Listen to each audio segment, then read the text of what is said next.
I have actively avoided playing any of the Crusader King titles because I already knew what would happen if I played them, as up until I saw this video. For trillions of years, Arsanon simply existed, until finally they determined through the Herculean process of birthing all concepts of existence that they were alone. Then what came next? That being the creation of our world, Eris. Around Eris, Arsanon formed a ball of light, or a sun, and carved on the face of the, at the time, lifeless ball next to it, rivers, valleys, plants, and settled waylines of magic deep beneath the surface like the veins of a living being. Eventually, humanity came into being, and so too did time, for the creations of Arsanon, plants and people alike, grew and died under the eons of their curious watch. Arsanon wished to converse or be near their human creation, and sent forth what can only be thought of as a slice of themselves, in the form of a scarlet-robed and hooded figure with no face, towering above all and leaning upon a staff with pure darkness. Arsanon, understanding and relishing now the power of worship and rule, constructed great magical towers over the underground waylines, which Arsanon could visit. The God War began when humanity dared to drag the Aelfir emperors from their thrones and cut them to pieces in a millennia-spanning rage. And though almost all of humanity died in the trying, the Aelfir were cast down and their race removed from the earth. Though none now remember how long the conflict was, the results of its devastation were obvious. The world was in ruins, and humanity now wondered what Arsanon would do once they heard of the Aelfir's demise. Humanity's last great magi gathered together to form a terrible spell. As Arsanon in their indifferent toiling looked back and saw the devastation of the preceding war and its, in their eyes, quick passing, they too saw this great spell and magic, but did nothing as humanity hurtled it towards them. The heavens were torn asunder, and Arsanon disappeared forever as the universe rose to answer for humanity's crime. And just the amount of lore that was in it was enough to make Tolkien sting blue as a Smurf's ass. I had to try it out. Now, on top of never having played the vanilla version of Crusader Kings 3, I was already trying to figure out how to play this mod, which adds another layer of complexity. By the time that I got to my second playthrough, I kind of had a hang of it. I figured out the whole domain claiming system, how to create Casus Belli, all the works, right? And I decided eventually to restart in the bottom half of the continent of Kashyria. Shakira? Either way, I thought it would be a little bit easier since I would be trying to take a bunch of islands. Plus, I liked that they were pirates. Thought it was an interesting angle, and I thought it would be easier. I was very wrong. Now, fair warning for some of these names, since I'm not a particularly linguistically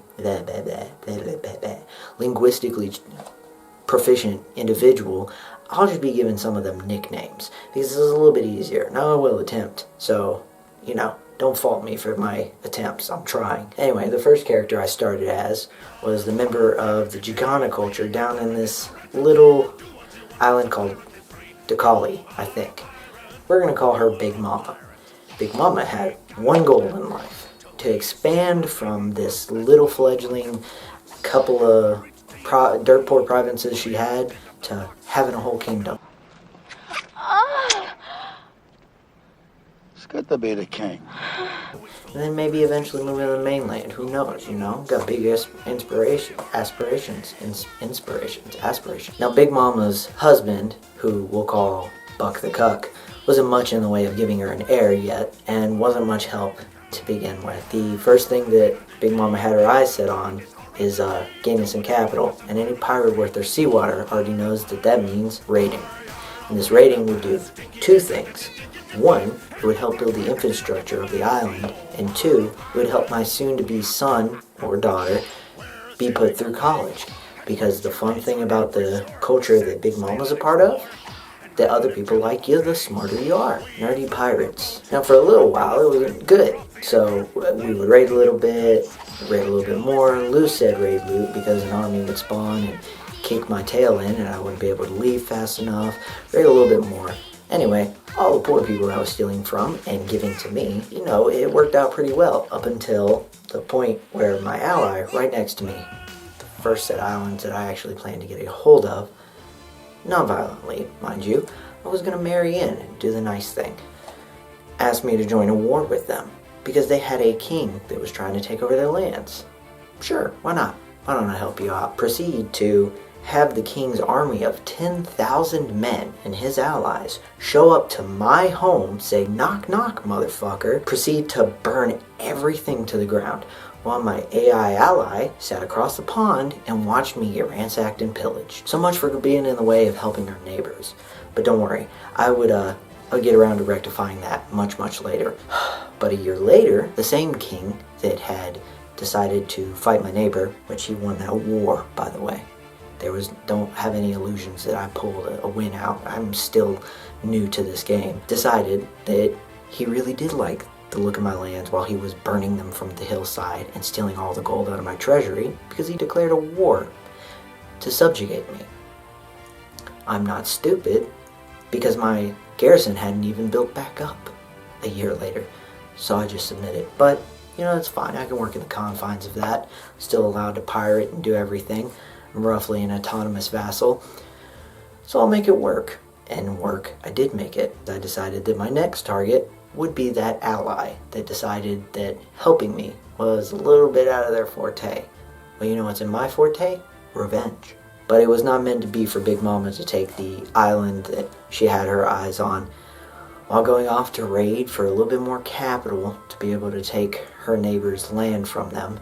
She died of a heat stroke on the way there, though all was not exactly lost. Remember Buck that I mentioned earlier? Well, he did make himself useful before Big Mama kicked the bucket eventually. He was able to give her an heir, a son, who was going to end up fulfilling his mother's wishes. That's the character I played as next. Dad, well, I don't think he really cared that old Big Mama was dead. He sidled on down to do his own thing, whatever that is. And while Inaro saw that his mother's dreams were vanishing, he decided to pick up the sword and continue from there. Alright, Pano. You know the plan, right? I do. Alright. Let's take it from the top then. I sneak into their keep with me crew and we take their booty for us all. Maybe take it down a notch. But yeah. What else? Then we wait for the signal to throw the ropes and scale the walls once the other armies arrive, sir. Good. And remember, we're hinging on the low ruler not being home. Especially with most of her forces. We've only got this one shot to win. Otherwise, she's gonna call down Servat's wrath on top of our turbans. We wouldn't want that, sir. That sounds as bad as kissing a sea scorpion, and I be speaking from experience. Wait, what? When ye stop on an isle and you haven't known the kiss of another for some time, even a sea scorpion's maw seems friendly. Why the hell did my mother make you a captain of her fleets? And after that smooth attack, while the lovely low ruler of Devnagar, quick side note, Big Mama was something called a magnata, which I'm assuming is like a baron, since I only had like one county to speak of, and my neighbor was a low ruler, which I assume is a duchy title. I believe it is a duchy title. I'm not sure because I'm not looking at the computer. Anyway, while the lovely low ruler was away fighting a war up on the mainland, we sidled in, and Nara's forces were able to climb the wall, take the castle without any problems. But just in case, before all this went down, I decided to make some alliances by marrying Inaru off, just in case things got dicey. So it's settled! Joyous day! Our families will be forever intertwined once you marry my daughter! Yeah, I can't wait to meet her. When do I get the pleasure? Oh, well, she's down for her nap right now, but she should be able to see you before her wet nurse shows up at 3. Oh. Great. Say, you've got about 2,000 men, give or take?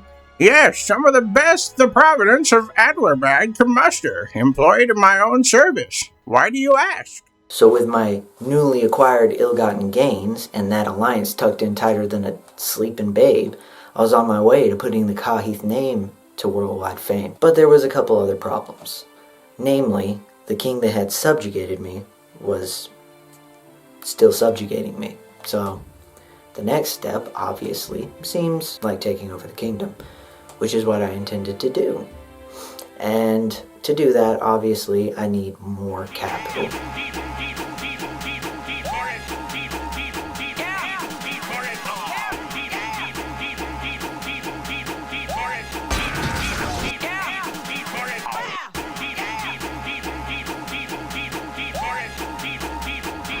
after a lot, and I mean a lot of trial and error, Inara was able to find some lands that weren't going to be able to put up much of a fight when I went to take some of their money from them.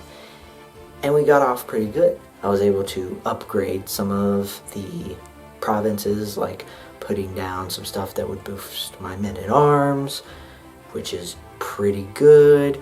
I invested a little bit of money in the Magi, if you know what I mean. Those are some really good guys, but they are extremely expensive. But once I'd gotten that settled away, and I had a decent amount of money, with my alliance as well, of course, I was able to take a province right in the middle of my liege's lands. Well, since it was autonomous vassals, obviously, if you know the rules, that means that I'm able to wage war with any of my fellow lackeys, you'll say. Now, unless the king were to upgrade order in the realm, I was able to keep doing that, and so far, it was alright. He didn't really like that I was right next to him, but I had no intentions of taking his land by force. No. I was going to try to marry into a royal family.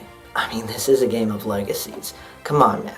I'm not a monster. But unfortunately, that was not going to happen. On his way to raid another island, just as his mother before him, Naru experienced tragedy. Now, not the same as his mother. No heat stroke this time. He happened to fall overboard. The one pirate who can't swim. Oh! Help! I can't swim! Ironically, he didn't end up dying. He was very fortunate in that someone was able to pull his sinking ass out of the water.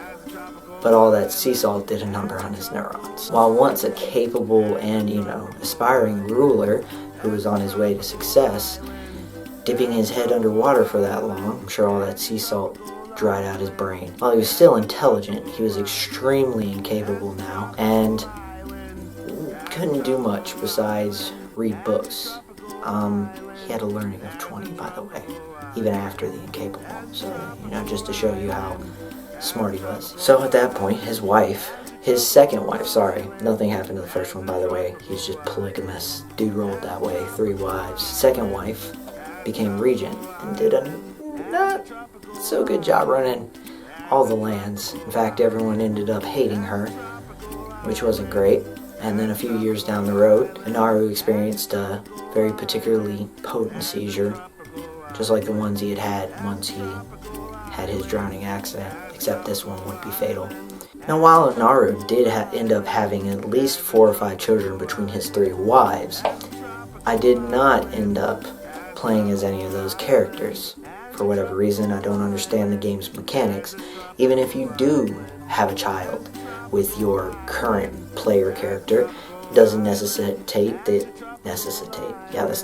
It doesn't guarantee that you're going to get to play as that character, and you can still achieve a game over.